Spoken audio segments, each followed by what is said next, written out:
All right. Thank you again, Lacey, just for taking some time out of your day to speak with me about the situation that you're in. And just to kind of, I guess, introduce it, want to ask you, what is it that you're experiencing right now with your sister in the hospital? Grief, really scared, um, afraid that we're not going to get to see or talk to her again in person. And I know that we're not the only ones experiencing this, and it's just heartbreaking. I'm not sure how else to feel. I just kind of feel lost. Yeah, I can't imagine what, the situation may be like for you. Uh, so can you talk about who your sister is to you, can you tell me a little bit what she's like and the relationship you two have? So her name's Haley Moran. She's only a year older than me. She is the nicest person you'll ever meet. She's so accepting. She scares you at first, but she's actually the nicest person you'll ever meet. Very accepting of everybody. And most people don't see her because she is a little antisocial. She works a night audit job, but anyone you talk to will say she's the most wonderful person you'll ever meet. Just no matter who you are, what you do, she's just so accepting and loving, unless you're me. Well, that's how siblings show their love, right? Yeah. But what is it, that, pretty much landed her in the hospital? What is she going through right now? She hasn't felt good for weeks, it seems like. And on Saturday, she kind of lost feeling in her leg. And my mom called an ambulance, and it turned out she had a pulmonary embolism. And she did have to be life flighted to Sacred Heart. We also found out she had sepsis from some kind of cut in her foot, and it went up to her heart. And um, left side of her heart is not working. She does need heart surgery, but she's very unstable. She did go, she did have to be resuscitated that first night, and we couldn't be with her. I tried to go in the next day because I was determined to get in and see her and just talk to her. They did have to put her in a medically induced coma, and she's now in life support. And so I spent all day Sunday and Monday trying to get in, and finally was met by a nurse and a security officer. And I had to leave, and I was very mad at first, very mad. I just didn't understand how the effects of COVID could keep us from seeing a family member in such a horrible situation. And someone on Facebook had connected me with a nurse that was willing to do a Zoom call with my sister so we could talk to her and just let her hear our voices and let her know that we love her. What were those moments like, when after she was airlifted to the hospital and not really knowing when you would be able to see her again?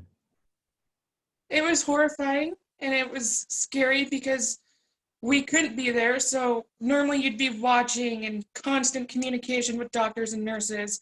At this point, we had to rely on phone calls and they would update us if something else changed, but it's always changing and she's getting worse. So the COVID protocols pretty much are limiting who are allowed to go see family members, even if it's someone like yourself, a sister who's close in blood. Yes, my mom couldn't even be there. I believe they're going to make a one-time exception where two people can go see her, and that'll be my mom and my dad. And my dad's hoping that she'll get better and wake up before he wants to see her. And I'm just terrified that's not going to happen, and I wish I could just go see her myself. I'm sorry. So I guess one of my next questions would be is just, did you ever really expect any of the COVID protocols to affect or impact your life? I didn't think COVID would really affect my life that much. I was one of those people that just seemed untouched by it. And I honestly thought if I just showed up there, they were going to let me in given the circumstances, and I was very wrong. But I do understand they did tell me they're very short staffed right now on top of it. and they're doing everything they can, and they assured us that she's not alone, and they're taking good care of her, and I do believe that. I'm sure that has to be just kind of the scariest thing, just to know that, you don't really know or have a relationship with the people who are taking care of her. So what was it like when those moments when the nurse, called off of his personal phone and, was able to just kind of show you around? It was comforting. He was very gentle. He explained to us that she cannot respond to us and wanted to make sure we understood what to expect. And he gave us a tour of her room, and he propped the phone up to her so we could see her face and talk to her. And he respectfully just stood in the background, just waiting till we were done. And it made me feel a lot better, honestly. I thought that was super sweet of him, and she needed to hear our voices. I know she can hear us somehow. So So is I that felt just, a lot better. yeah, is that something that's just even just a little bit more comforting to know that, hey, she hears the voices and she knows that we're going to be with her throughout this whole situation? Yeah, as soon as I found out we were going to be able to do that, I drove straight to my mom's, and so she could talk to her too, because she's been having a really hard time. And my dad was on his way back from California from a long haul. Have you been able So to give her another call yet? we're hoping to this evening. Are they giving you updates like constantly throughout the day since family isn't able to get in? My mom's been calling twice a day, in the morning and in the evening. They said they'll call us if anything real eventful happens, and I'm just so scared that it's gonna be that call. What's something you would say to her, if she could hear you right now, just to like let her know that, hey, we're with you?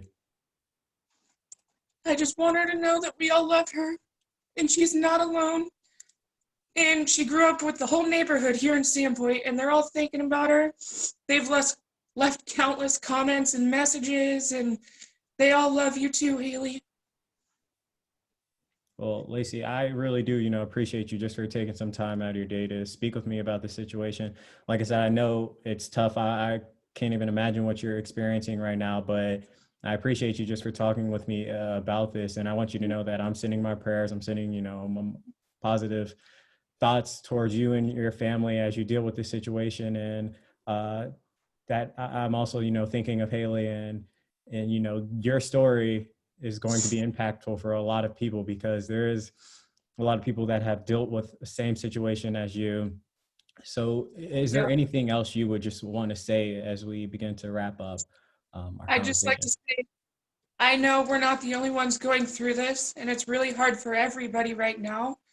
And I just want anyone in this situation to know that your family is in good hands. I know it's really hard, but it's not the nurse's fault. It's not the doctor's fault. It's just the way it has to be right now. And my heart goes out to you too. Thank you, Lacey. I appreciate that. I will send you this link, once it's posted up on our website. And again, I want you to know that I'm thinking about you all and sending prayers and sending my love. Thank you so much. All right. Have a great day.